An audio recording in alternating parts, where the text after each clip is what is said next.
오늘은 소선지서 공부 8번째 하박국서를 공부하려고 합니다.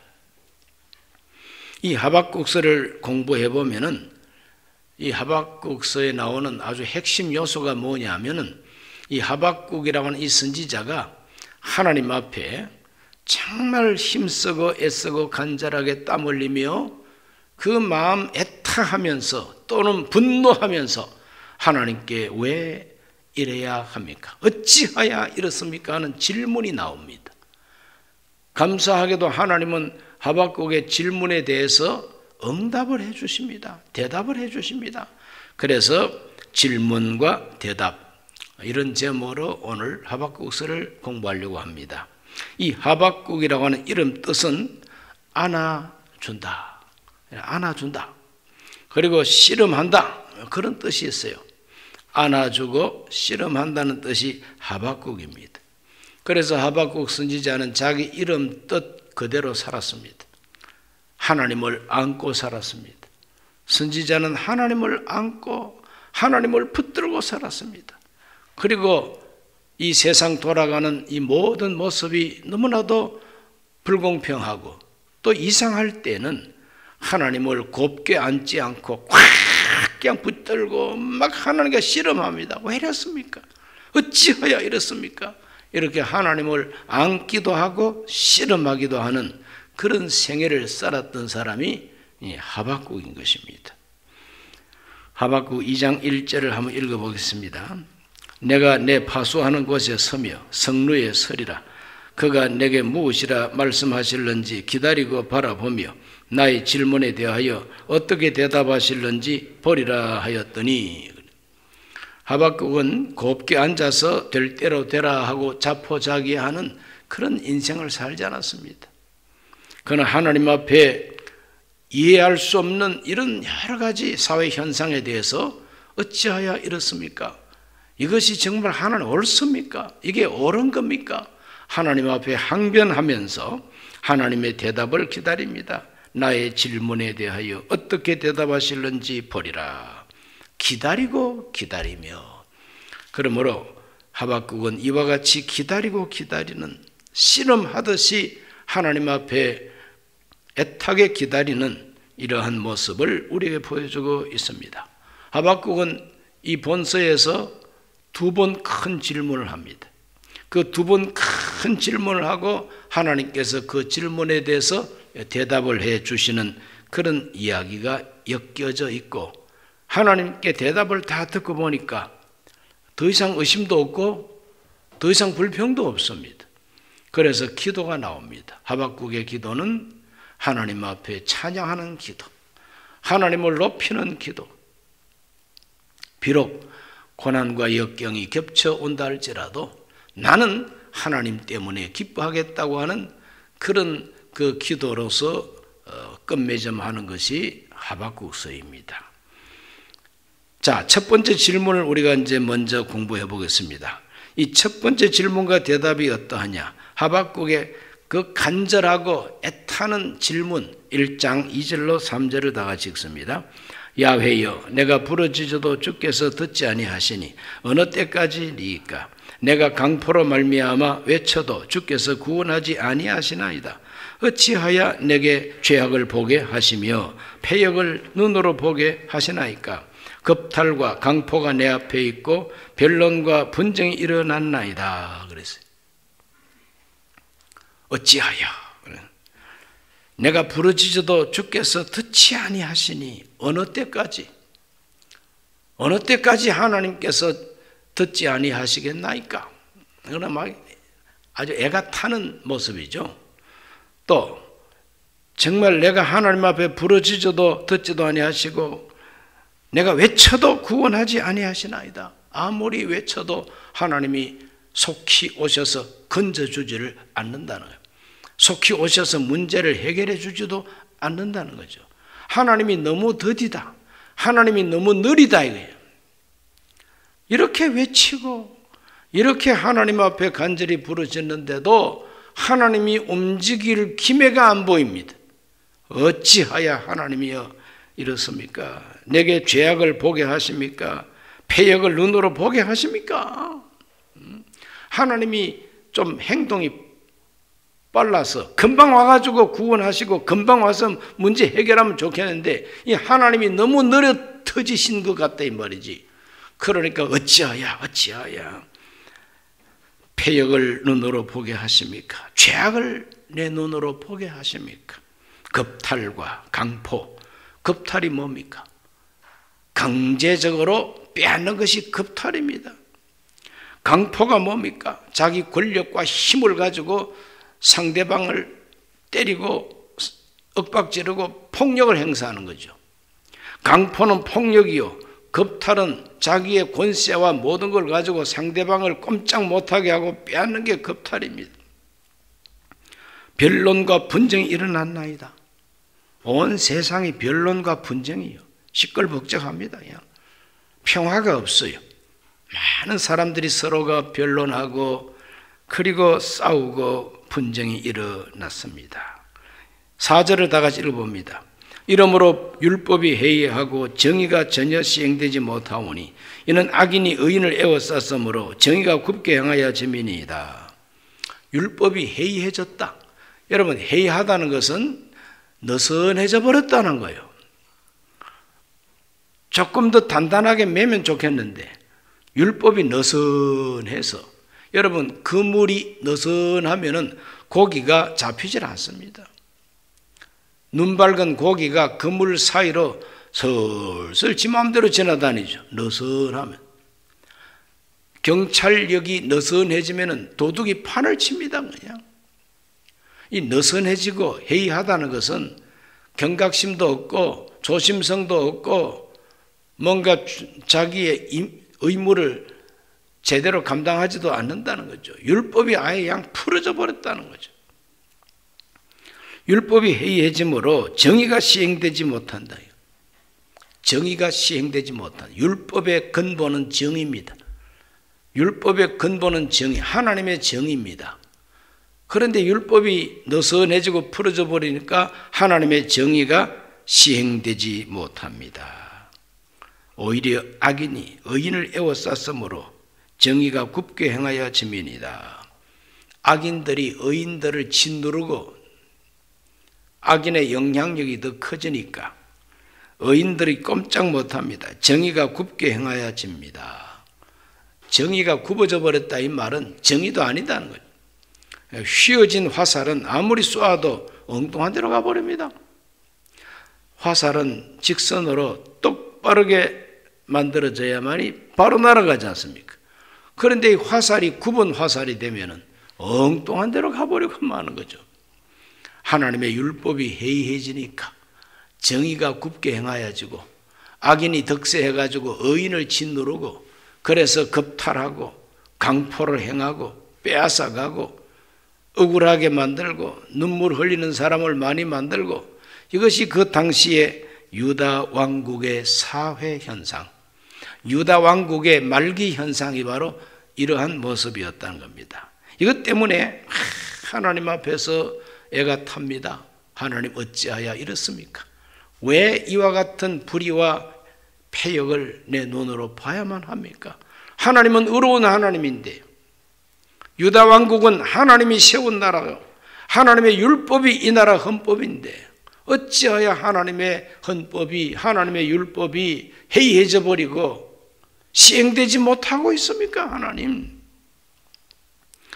우리나라 국가보안법이라는 게 있습니다. 나라의 안전을 위한 법이에요.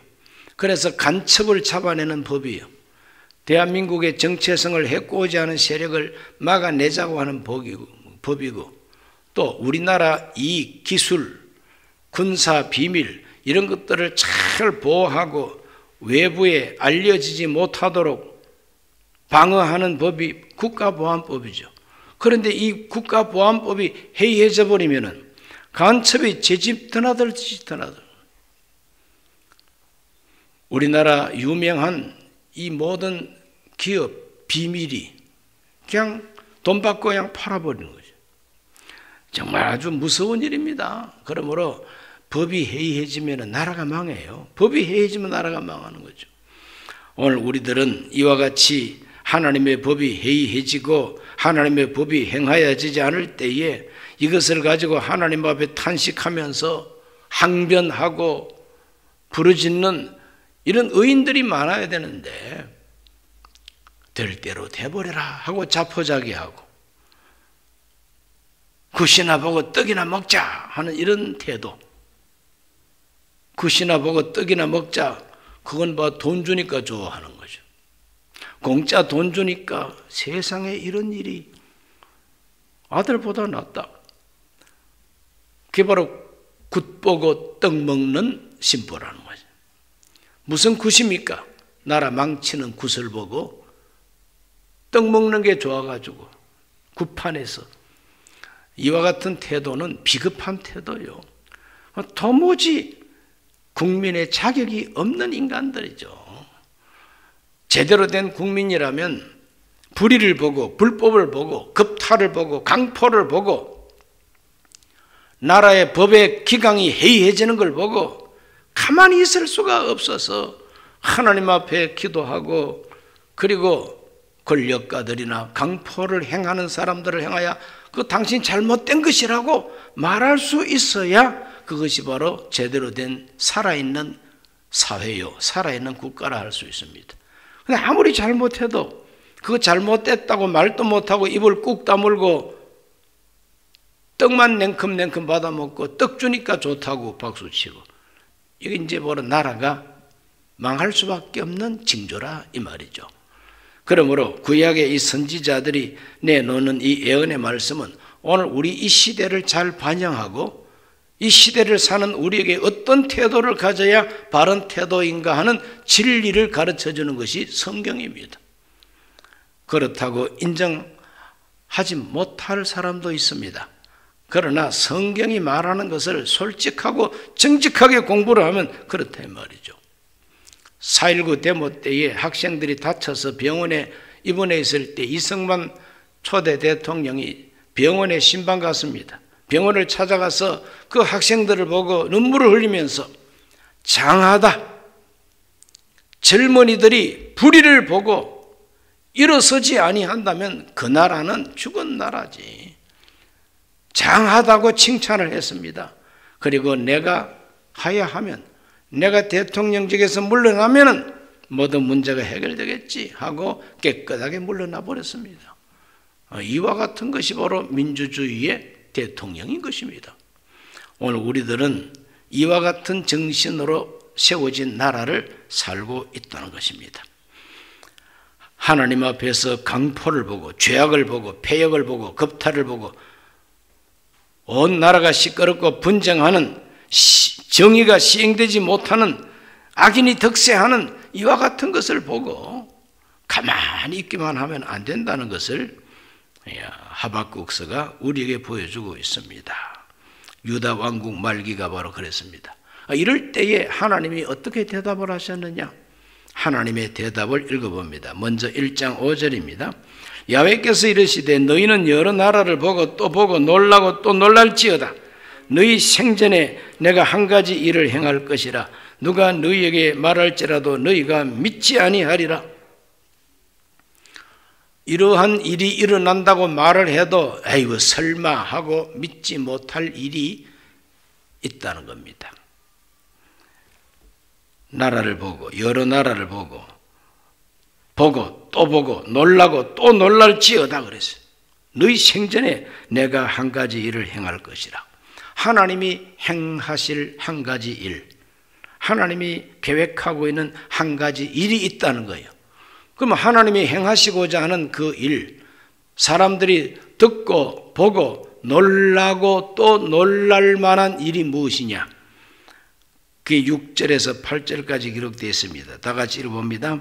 보라, 내가 싸납고 성급한 백성 곧 땅이 넓은 곳으로 다니며 자기 소유가 아닌 거처들을 점령하는 갈대아 사람을 일으켰나니 그들은 두렵고 무서우며 당당함과 위엄이 자기들에게 나오며 그들의 군대는 표범보다 빠르고 저녁 이리보다 싸나우며 그들의 마병은 먼 곳에서부터 빨리 달려오는 마병이라. 마치 먹이를 움키려 하는 독수리의 나름과 같으니라.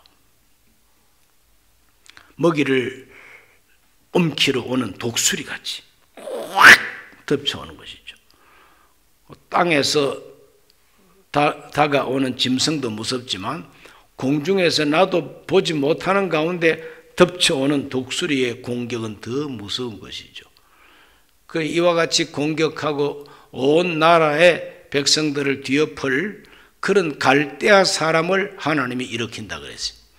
갈대아 사람이라는 것이 갈대아 지역 사람이고 그 갈대아 지역에서 일어난 그 군대가 바벨론 군대인 것입니다. 느부갓네살의 그 바벨론 군대가 하나님이 일으킬 바로 갈대아 사람이라는 거죠.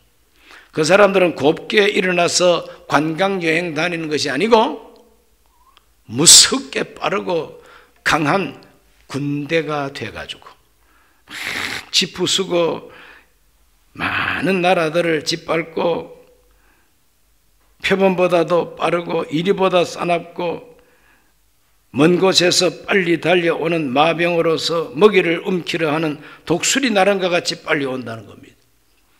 그 이 독수리 같이 날아와서 어떻게 하겠다는 거냐? 유다 왕국을 낚아챈다 이 말이죠. 그러므로 하박국이 자기 나라 유다 왕국의 불의, 불법, 강포, 겁탈, 정의가 실현되지 못하는 이런 것들 때문에 하나님 왜 이렇습니까? 이 나라가 하나님의 나라인데 왜 이랬습니까? 그럴 때 하박국가 내가 너희 나라를 심판하기 위해서 바벨론을 준비했다 이 말입니다. 심판한다는 것입니다. 그냥 두지 않겠다는 겁니다. 그 바벨론 군대 성격을 9절에서 11절에서 이렇게 말하고 있습니다. 그들은 다 강포를 행하러 오는데 앞을 향하여 나아가며 사람을 사로잡아 모으기를 모래같이 많이 할 것이요 왕들을 멸시하며 방백을 조소하며 모든 견고한 성들을 비웃고 흉벽을 쌓아 그것을 점령할 것이라. 그들은 자기들의 힘을 자기들의 신으로 삼는 자들이라. 이에 바람같이 급히 몰아 지나치게 행하여 범죄하리라. 바벨론 군대가 어떠한 성격을 가졌는가? 자기들의 힘을 자기들의 신으로 삼는 사람들이라고 그랬어요. 자기들의 힘을 자기들의 신으로 삼는다는 것은 군사력을 하나님처럼 떠받드는 자기들의 그 무기와 자기들의 그 전투력을 신과 같이 섬기는 자들이라. 무자비하다는 것이죠. 여러 나라의 왕들을 멸시하고 여러 나라의 장군들, 방백들을 조소하는 사람들이라. 견고한 성을 비웃고 흉벽을 쌓아 점령할 것이라 그랬어요. 온 세계 사람들을 모래처럼 모아가지고 쌓아둘 것이라 그랬어요. 그러니까 온 세계를 지배한다 이 말 아닙니까? 전쟁으로 온 나라를 다스린다는 겁니다. 이 사람들은 지나치게 행하여 범죄할 것이다 이렇게 하나님 말합니다. 하나님이 심판의 사자로 세우긴 했지만 이 사람들이 너무 심하게 행동함으로 죄를 짓게 된다는 것이죠. 바벨론 군대가 죄를 지어도 하나님이 심판할 나라는 다 심판해버린다 이 뜻입니다. 그러므로 하박국이 하나님의 대답을 이렇게 들을 때 가슴이 서늘합니다. 등골이 오사해집니다. 아수르와 바벨론 이것은 성경 읽어보면 하나님의 채찍이요 하나님의 무기요 하나님의 철퇴라고 선지자 이사야와 에레미야가 예언을 합니다. 바벨론과 아시리아의 존재 가치는 하나님 앞에서 하나님 나라를 때리는 채찍이요 하나님 나라 죄를 때리는 철퇴라 그랬어요. 하나님이 죄 많은 유대인들을 때리는 무기라 그랬어요. 하나님이 강대국을 사용해가지고 유다 나라를 때리겠다는 거죠. 선지자가 하나님 앞에 정말 눈 뜨고 못 보겠습니다. 이 나라가 왜 이 모양입니까? 그럴 때 내가 그들을 칠 것이다. 갈대아 사람을 일으켜서 그들을 칠 것이다. 이렇게 하나님은 예언의 말씀을 주시는 것이죠. 이것은 바로 하박국 선지자가 정말 어찌하여 악인들이 이렇게 득세하고 어찌하여 강포와 넉탈이 이렇게 횡행합니까 할 때에 하나님께서 그걸 내가 보고만 있는 게 아니다.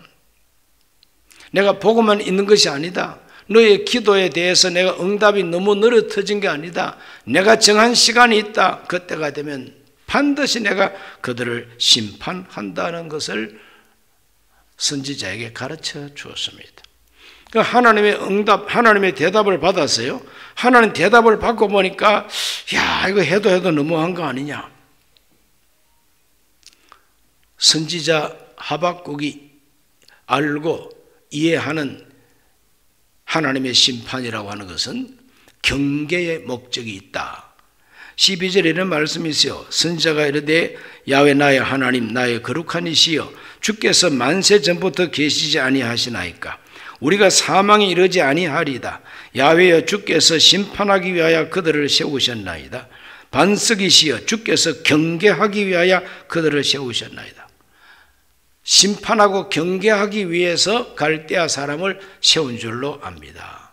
그런데 하나님의 심판만 행하고 하나님이 경계할 것을 경계만 하면 됐지 해도 너무한 거 아닙니까? 이 말입니다. 이 갈대아 사람이 하나님의 심판의 도구로서 쓰시는 건 내가 이해하겠는데 너무하다는 거예요. 너무하다는 거예요. 그래서 거기에 대한 항변을 또 하나님께 내놓고 있습니다. 13절로 17절을 다 같이 한번 읽어봅니다. 주께서는 눈이 정결하심으로 악을 참아보지 못하시며 패역을 참아보지 못하시거늘 어찌하여 거짓된 자들을 방관하시며 악인이 자기보다 의로운 사람을 삼키는데도 잠잠하시나이까. 주께서 어찌하여 사람을 바다의 고기 같게 하시며 다스린 자 없는 벌레 같게 하시나이까. 그가 낚시로 모두 낚으며 그물로 잡으며 토망으로 모으고 그리고는 기뻐하고 즐거워하여 그물에 제사하며 토망 앞에 분향하오니 이는 그것을 힘입어 소득이 풍부하고 먹을 것이 풍부하게 됨이니이다. 그가 그물을 떨고는 계속하여 여러 나라를 무자비하게 멸망시키는 것이 옳으니까. 죄 많은 유다 나라를 치는 것도 옳은 일이지만 더 악한 나라 바벨론이 이렇게 득세하는 것이 이게 옳은 겁니까? 하나님 앞에 이 바벨론의 악에 대한 항변인 것입니다. 하나님께서 우리 유다 민족 죄가 많으니 심판하시고 징계하시는 것은 이해한다는 겁니다. 하나님의 심판과 징계는 내가 받아들이고 이해할 수 있는데 어디 유다 나라보다 더 악하고 못된 인간들이 와가지고 이렇게 악한 짓을 한다는 거 그거는 이해할 수 없습니다. 옳습니까? 토망을 던져가지고 고기를 싸그리 잡아내는 것처럼 이 바벨론 군대가 온 근동 일대 토망을 던져가지고 아시리아도 멸망시켜버리고 니느웨도 멸망시켜버리고 애굽 왕도 다 쫓아버리고 유다 나라를 막 그물로 고기 잡듯이 싹 잡아서 다 가져가 버린대요. 하나님 이거 옳습니까? 이렇게 하시는 것이 옳습니까? 하나님 앞에 옳고 그름에 대한 항변을 하고 있는 거죠. 대단한 선지자입니다. 하나님 이것이 옳습니까? 하나님이 그렇게 계획하고 계신 것이 그 옳은 계획입니까? 이 말입니다. 이렇게 하나님 앞에 막 항변을 합니다. 하나님이여 어찌하여 하나님은 방관하시고 잠잠하십니까? 이러한 항변을 하나님께 올려드리고 있는 겁니다. 하나님이 왜 잠잠하시냐 이 말이에요. 방관하신다. 악인이 의인을 쳐도 방관하시고 못된 인간들이 그렇게 횡포를 부르는데도 왜 하나님이 잠잠하십니까? 그러니까 이 하박국 선지자는 하나님의 행동이 느리다고 하는 것 때문에 불평하고 하나님이 방관하시고 침묵을 지키는 것에 대해서 항변하고 있다는 것을 우리가 발견하게 됩니다. 입을 지으신 하나님, 말씀 좀 해보세요. 정의로우신 하나님이라면 이 불법이 이렇게 횡행하는데 왜 보고만 계시느냐? 눈이 정결하심으로 악을 참아보지 못하시고 패역을 참아보지 못하시는 하나님인데 어찌하여 거짓된 자들을 방관하시고 악인이 자기보다 의로운 사람을 삼키는데도 잠잠하십니까? 그죠? 방관하고 잠잠하신 하나님, 패역을 참아보지 못하시고 악을 참아보지 못하시는 하나님이라면은 왜 방관하시느냐 이거예요. 왜 잠잠하시냐? 때로는 우리가 살다가 이러한 항변이 우리 속에서 일어날 때가 있습니다. 어찌하여 하나님 방관합니까? 번체만치 하느냐 이 말이죠. 어찌하여 하나님 말 한마디 없이 잠잠하십니까? 하박국이 바벨론의 악에 대해서 하나님 앞에 항변하고 질문하는 질문인 것입니다. 이런 질문을 던지고 하박국은 어떤 태도를 가졌느냐?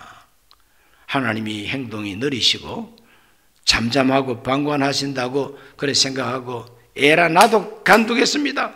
선지자고 나발이고 나도 이제 다 때려치우겠습니다. 그냥 산에 들어가서 자연인이나 되겠습니다. 죽이 되든 밥이 되든 나는 나대로 그냥 스스로 한번 살아보겠습니다. 그리고 하나님을 떠날 수도 있죠. 선지자 직분 던져버리고 떠나가는 김삿갓처럼 떠나갈 수도 있습니다. 하나님을 욕하고 죽을 수도 있습니다. 그러나 하박국은 아무리 마음속에 질문이 있고 항변이 있고 이해할 수 없는 일 때문에 막 애타하더라도 하나님을 떠나지 않습니다. 그의 태도는 우리에게 큰 모범이 됩니다. 2장 1절을 다시 읽습니다. 내가 내 파수하는 곳에 서며 성루에 서리라. 그가 내게 무엇이라 말씀하실는지 기다리고 바라보며 나의 질문에 대하여 어떻게 대답하실는지 보리라. 자기 위치를 떠나지 않습니다. 선지자의 위치는 파수하는 위치, 성루, 지키는 위치입니다. 멀리 내다보는 위치입니다. 성 안에 있는 백성들은 잠자고 깨어있는 파수꾼은 멀리 내다보면서 적들이 어떻게 오는지 안 오는지 살피는 그 자리가 성루이죠. 나는 나의 성루에 서리라. 나는 내 파수하는 곳에 서리라. 자기 위치를 떠나지 않습니다. 그리고 기다리겠다는 겁니다. 하나님을 기다리겠다는 거예요. 그러니까 하나님을 의심하지 않습니다. 왜 이렇습니까? 하고 항변은 할지라도 본질적으로 하나님을 의심하지 않습니다. 반드시 하나님은 나한테 대답을 주실 것이다. 반드시 하나님은 응답해 주실 것이다. 그런 믿음과 소망을 가지고 기다립니다. 기다린다는 그 자체가 믿음이에요. 믿음이 없이는 기다릴 수가 없어요. 희망이 없이는 기다릴 수가 없습니다. 자기 위치에서 하나님의 응답을 간절히 기다리는 하박국의 모습을 발견하게 됩니다. 마침내 하나님은 하박국에게 대답을 해 주셨어요. 하나님의 대답을 읽어봅니다. 2장 2절로 3절입니다. 야훼께서 내게 대답하여 이르시되 너는 이 묵시를 기록하여 판에 명백히 새기며 달려가면서도 읽을 수 있게 하라. 이 묵시는 정한 때가 있나니 그 종말이 속히 이르겠고 결코 거짓되지 아니하리라. 비록 더딜지라도 기다리라. 지체되지 않고 반드시 응하리라. 하나님이 묵시를 주었습니다. 남은 알지 못하지만 선지자는 알게 되는 것이 묵시입니다. 이 묵시를 판에다가 기록을 해라. 달려가면서도 읽을 수 있을 만큼 또렷하게 큰 글자로 판에 새기라 이 말이죠. 그 왜 그렇게 새기라고 하시느냐? 틀림없다 이 말이죠. 내가 너에게 주는 이 묵시는 틀림없다. 달려가면서도 똑똑히 읽을 수 있도록 기록하라는 거죠. 지체하지 아니하고 반드시 이루어진다 하는 하나님의 대답을 선지자가 듣게 됩니다. 하나님은 대답하시는 하나님인 줄로 믿으시기를 바랍니다. 하나님이 정한 때가 있다는 거예요. 하나님이 정한 때가 있다는 겁니다. 종말이 온다는 겁니다. 이 묵시는 정한 때가 있나니 그 종말이 속히 이르겠고 그랬어요. 종말이 있다는 거죠. 종말. 하나님 언제까지 이래야 합니까? 하나님은 종말이 온다. 끝이 온다는 거예요. 우리가 사는 이 세상은 끝없이 이어지는 물레방아 같은 인생 아닙니다. 우리 인생은 하나님이 어느 날 저 공중에서 재림하시고 세상 역사를 끝내는 종말이 온다고 성경 가르쳐주고 있어요. 한 개인의 인생도 마찬가지 아닙니까? 언제까지 살 작정이에요? 아무리 장수하고 100세 시대가 되었다 할지라도 그러면 100세 넘으면 죽겠네요. 우리 개인의 인생도 반드시 끝이 오고 종말이 옵니다. 세상 역사도 마찬가지라는 겁니다. 하나님이 정하신 종말이 온다는 거죠. 하나님이 정하신 끝이 온다. 유다 왕국도 종말이 오고 있고 바벨론 왕국이 아무리 강한 것 같아도 종말이 있다는 거예요. 종말이 있다는 거예요. 세계 역사를 우리가 돌이켜보면은 온 세계를 뒤흔들었던 패권 국가 다 종말이 왔습니다. 바벨론도 종말, 아시리아도 종말, 알렉산더의 헬레니즘도 종말, 로마도 종말. 우리 중국, 우리보다 훨씬 인구가 많고 땅이 넓다 보니까 조선시대에는 대국이라고 숭배했죠. 중국도 그 나라의 종말이 얼마나 많았습니까?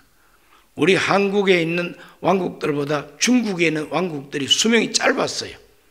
자기들끼리 싸운다고. 얼마나 싸움이 많았는지 모릅니다. 종말. 한 나라의 종말이 반드시 다가오고 시대의 종말도 오고 온 지구의 역사가 종말이 온다는 것이 하나님의 묵시입니다. 인정하십니까? 누가 인정 안 한다고 종말이 없을 줄 압니까? 반드시 종말은 오는 겁니다. 지체되지 않고 반드시 응하리라. 더딜지라도 기다리라 그랬어요. 오늘 우리가 예수님의 재림을 기다리는 이 역사가 참 지루하고 하나님이 참 지체를 하시는 것 같습니다. 하나님이 아주 오래오래 지체하시고 더딘 것 같습니다. 그러나 하나님이 정한 때 반드시 이루어진다. 지체하시고 더디면은 지체하는 뜻이 있고 더딘 뜻이 있어요. 베드로는 가르쳐 줬습니다. 왜 하나님이 이와 같이 지체하시느냐? 더 많은 사람이 구원받기를 원하시기 때문이라고 그렇게 말했습니다. 베드로후서에서. 더 많은 사람이 회개하고 하나님 자녀가 되라고 하나님이 참아주시는 기간이다. 이렇게 베드로는 해석하고 있습니다. 하나님은 응답을 해 주시고 또렷하게 응답해 주셨습니다. 또 이런 응답을 주셨어요. 자, 2장 4절을 다 같이 봅니다. 보라, 그 마음은 교만하며 그 속에서 정직하지 못하나 의인은 그의 믿음으로 말미암아 살리라 함과 같으니라. 의인은 그의 믿음으로 말미암아 살리라. 바로 이 말씀은 유명한 종교개혁자 마틴 루터의 핵심 요절입니다. 의인은 믿음으로 말미암아 살리라. 종말이 온다는 겁니다. 더디지 않고 반드시 정한 때 옵니다. 그 종말이 오더라도 나의 의인은 믿음으로 말미암아 살리라. 종말론적 믿음, 이것이 기독교 믿음입니다. 한 개인에게도 종말이 오기 때문에 그날이 오기 전에 회개하고 복음을 믿으라. 예수님을 영접하라는 것입니다. 주 예수의 강림이 가깝다. 이 세상 종말이 다가온다. 지옥문이 활짝 열릴 때가 온다. 그런데 그 지옥에서 불타지 않을 사람은 누구냐?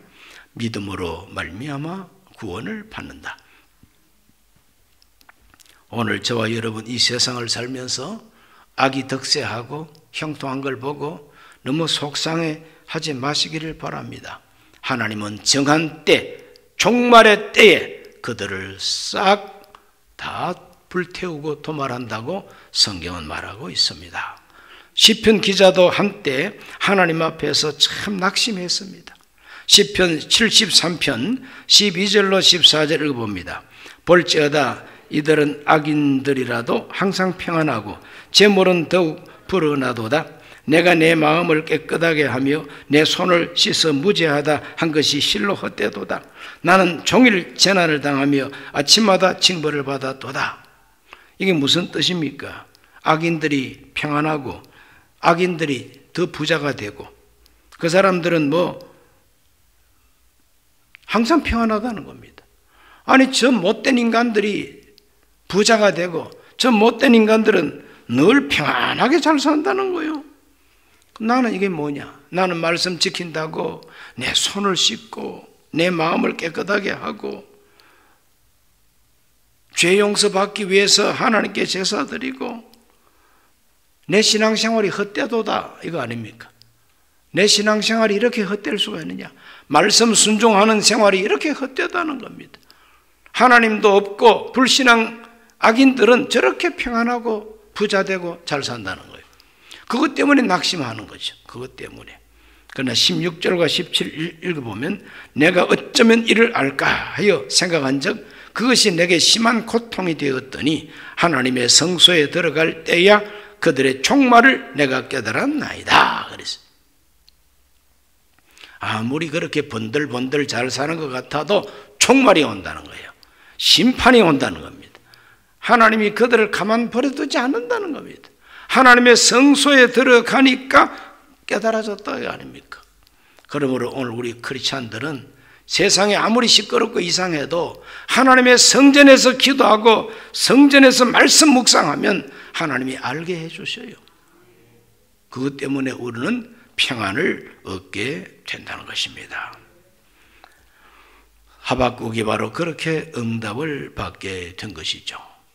그래서 이 하박국서 2장을 쭉 읽어보면은 그 하박국서 2장 전체는 뭐냐 하면은 이 바벨론을 심판하시는 하나님에 대해서 말하고 있습니다. 그 못된 나라 바벨론이 하나님 앞에 화 있을진저 를 5번이나 하나님께서 말하고 있어요. 화 있을진저. 예수님도 서기관과 바리새인들을 보고 화 있을진저 이렇게 말했죠. 자, 하박국 2장 6절을 한번 읽어봅니다. 그 무리가 다 속담으로 그를 평론하며 조롱하는 시로 그를 풍자하지 않겠느냐. 곧 이르기를 화 있을진저 자기 소유 아닌 것을 모으는 자여 언제까지 이르겠느냐.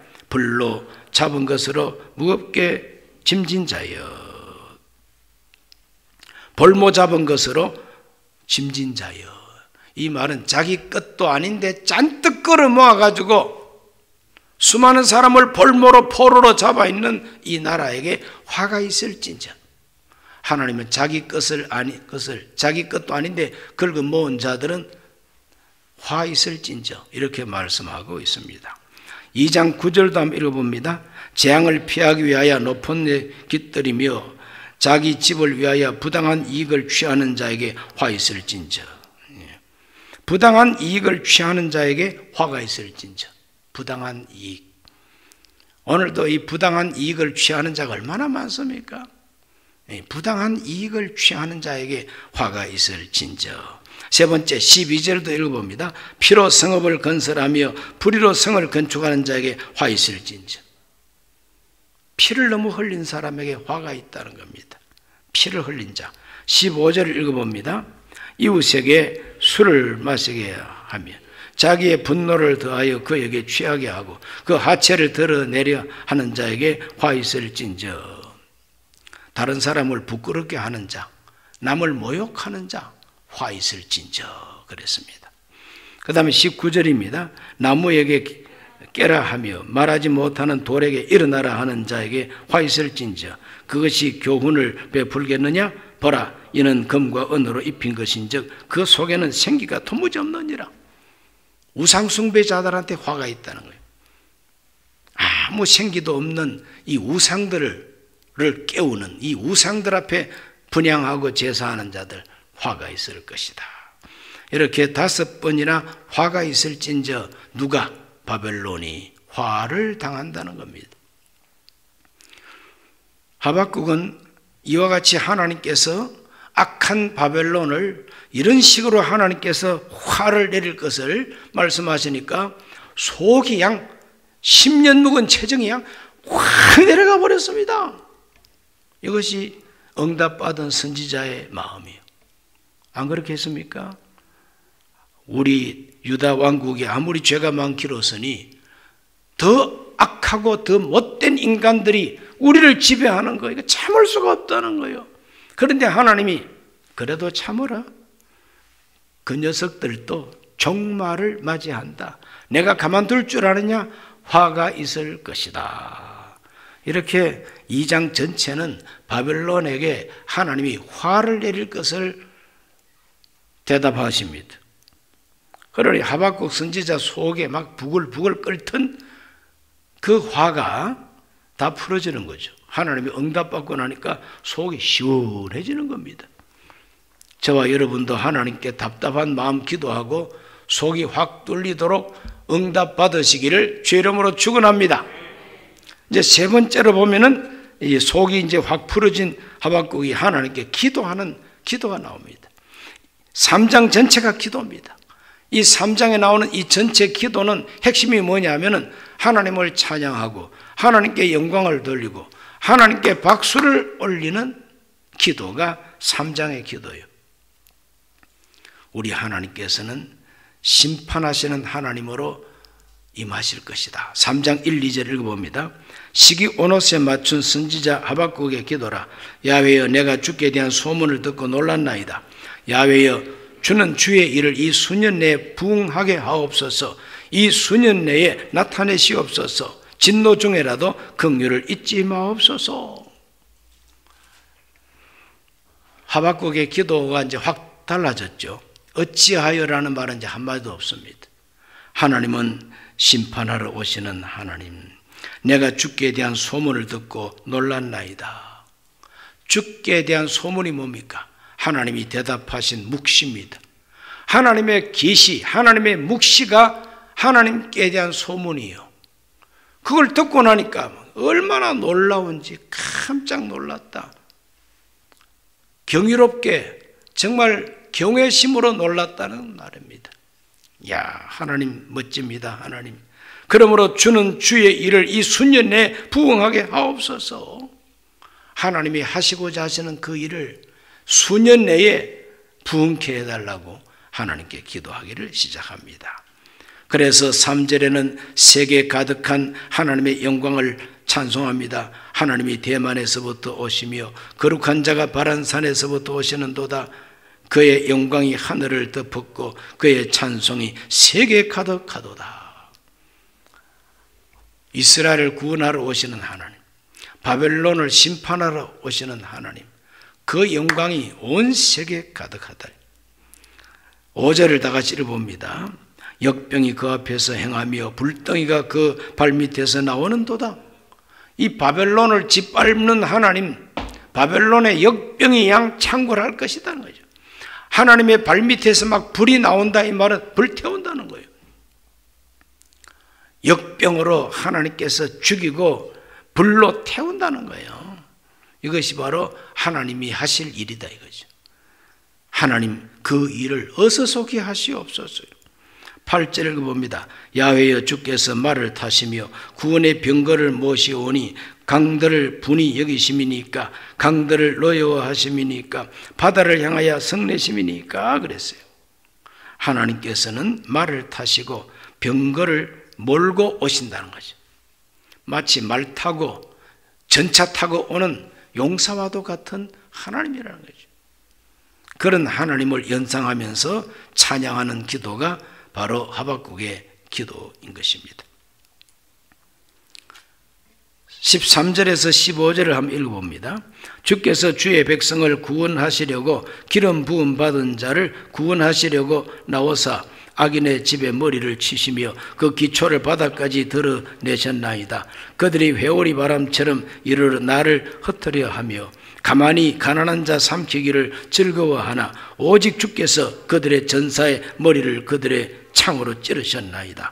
주께서 말을 하시고 바다 곧 물의 파도를 밟으셨나이다. 야, 여기 보면은 창으로 머리를 찌르고 파도를 발로 밟고 회오리 바람처럼 오셔서 적군을 흩어버리는 용사 같은 하나님의 모습을 여기서 하박국이 찬양하고 있습니다. 이스라엘을 구원하러 오시는 하나님. 누구를 구원하러 오시느냐? 누구를 구원하러 오시느냐? 나의 의인은 믿음으로 말미암아 살리라 했는데 그 믿음의 사람은 어떤 사람이냐? 성경은 분명히 말합니다. 주께서 주의 백성을 구원하시려고. 믿음으로 사는 자가 주의 백성이죠. 믿음으로 사는 자는 기름 부음을 받은 자라 그랬어요. 기름 부음을 받은 자. 기름을 부었다는 것은 하나님이 택했다는 것이고, 기름을 부었다는 것은 하나님이 성령을 부어줬다는 뜻입니다. 그래서 말세에 내 남종과 여종이 다 성령의 기름 부음을 받는다고 말하고 있죠. 예수 그리스도를 믿고 성령을 받은 사람을 하나님은 이 말세에 구원하러 오신다는 거죠. 하박국이 하나님 앞에 노래했던 이 하박국 속에 나오는 용사가 누굽니까? 우리 예수님이십니다. 재림주로 오시는 예수님이 바로 하박국이 보았던 용사 되신 하나님이십니다. 우리 원수들의 머리를 하나님께서 창으로 찌르신다고 이렇게 말하고 있죠. 이것은 우리 인간이 이해하기 쉽게 이렇게 적어 놓은 거죠. 말세 우리 예수님은 왕으로 오십니다. 백마를 타고 온다고 성경이 예언하고 있죠. 그랬더니 어떤 이단 괴수는 진짜 과천에서 백마를 타고 자기 신도들을 모아놓고 말 타고 이렇게 백마 타고 온다 했잖냐. 봐, 내가 지금 백마를 타서 그 백마를 탄 자가 지금 깜빵에 가 있습니다. 그러한 그 거짓말쟁이는 백마를 타고 온 분이 아니죠. 우리 예수님은 승리의 용사로 오십니다. 하박국이 이와 같이 하나님의 묵시를 받고 깜짝 놀라고 하나님을 찬양하다 보니까 두려운 마음도 있지만 두려움보다도 큰 마음이 생겼어요. 자, 그 부분을 읽어봅니다. 16절을 다 같이 읽어봅니다.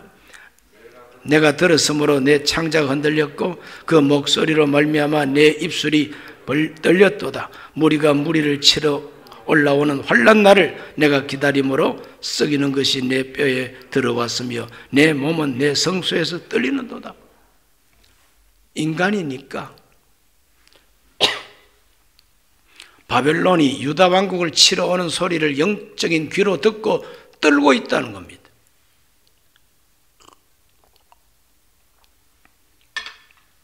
미래에 다가올 환난을 생각하고 떨린다는 거예요. 그럼에도 불구하고 이제 17절과 18절 읽어보겠습니다. 비록 무화과 나무가 무성치 못하며 포도나무에 열매가 없으며 감람나무에 소출이 없고 밭에 먹을 것이 없으며 우리의 양이 없으며 외양간에 소가 없을지라도 나는 야훼로 말미암아 즐거워하며 나의 구원의 하나님으로 말미암아 기뻐하리로다. 바벨론이 와가지고 싹쓸이 해버렸다. 아무것도 남은 게 없어요. 아무것도 남은 것이 없지만 오직 하나, 내 구원의 하나님 때문에 나는 기뻐하고 즐거워하리로다. 이것이 선지자 하박국의 믿음입니다. 아무것도 남은 것이 없어도 하나님만 내 하나님이 되시면 구원을 받는다는 거예요. 살 길은 열린다는 겁니다. 오늘 우리는 이와 같은 신앙을 가져야 됩니다. 19절 주 야훼는 나의 힘이시라. 나의 발을 사슴과 같게 하사 나를 나의 높은 곳으로 다니게 하시리로다. 이 노래는 지휘하는 사람을 위하여 내 수금에 맞춘 것이라 그랬어요. 노래라 그래. 노래. 응답받은 하박국은 하나님께 노래하는 기도를 올렸다는 거지. 오늘 우리들도 아무리 세상이 어지러워도 기도하고 하나님께 노래하는 기도를 올릴 수 있어야 됩니다. 아무것도 남은 것이 없어도 하나님만 내 편이 되시면 노래할 수 있다. 하나님이 나의 힘이 되신다. 하나님이 내 구원이 되신다. 이것이 바로 하박국 선지자의 결론적인 고백인 것입니다. 오늘 우리는 하박국서를 공부했습니다.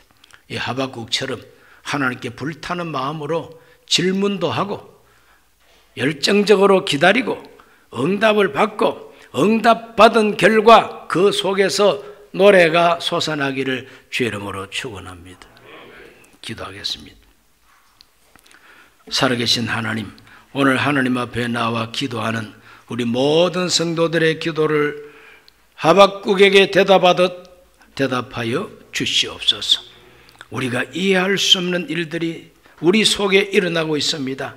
왜 이런 일이 있습니까? 왜 이렇습니까? 하나님 앞에 우리가 질문하고 고통하며 씨름하며 기도할 수밖에 없습니다. 하나님 우리에게 대답하여 주옵소서. 우리가 살고 있는 이 대한민국 2020년 이 시대의 이 상황을 하나님 내려다 보시고 우리에게 대답하여 주옵소서. 왜 이래야 하는지 대답하여 주시고 하나님의 대답받고 우리도 하나님을 노래하고 찬송하게 해 주옵소서. 예수 그리스도 이름으로 기도하옵나이다. 아멘.